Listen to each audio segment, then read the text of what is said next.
अगर कोई जानवर अंधा हो, एक आंख से हो या दोनों आंख से हो, जब अंधा है, नजर आ रहा है कि इसके अंदर अंधापन है, तो फिर उसकी कुर्बानी नहीं चलेगी। अगर वो काना दिखाई दे रहा हो एक आंख से या दोनों आंख से, और उसका कानापन एकदम दिखकर आ रहा हो, तो भी ऐब है, अब उसकी भी कुर्बानी नहीं चलेगी।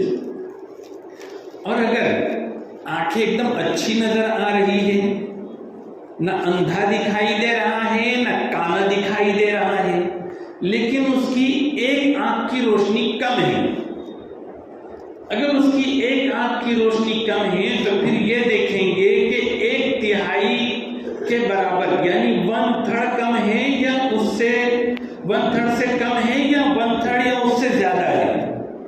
देखो ऐब के सिलसिले में आगे भी 1/3 का लफ्ज हर जगह आएगा।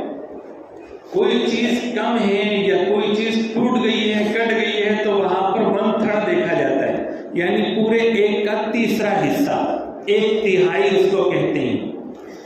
उसकी जो खराब आंख है जिससे उसको नजर कम आ रहा है, उस आंख पर पट्टी बांध दी जाए, उसको भूखा रखकर, और उसकी जो अच्छी वाली आंख है तो दूर से चारा लेकर आए, जहां से उसको चारा नजर आएगा।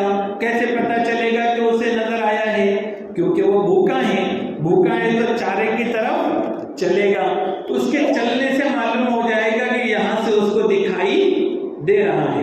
अच्छी आंख से उसको जितनी दूर से दिखाई दिया है, अब अच्छी आंख को बंद कर दीजिए, उसकी जो खराब आंख है उसको खोलिए और फिर अब चारे को लेकर आइए।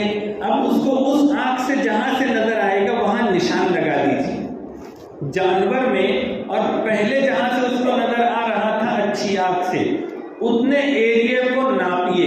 अगर वो 1/3 का गैप अगर बनता है पहली और दूसरी आंख के दरमियान में, या उससे ज्यादा बनता है, तो फिर ये ऐबदार जानवर है, इसकी कुर्बानी नहीं चलेगी। और अगर उससे कम है तो चल जाएगी।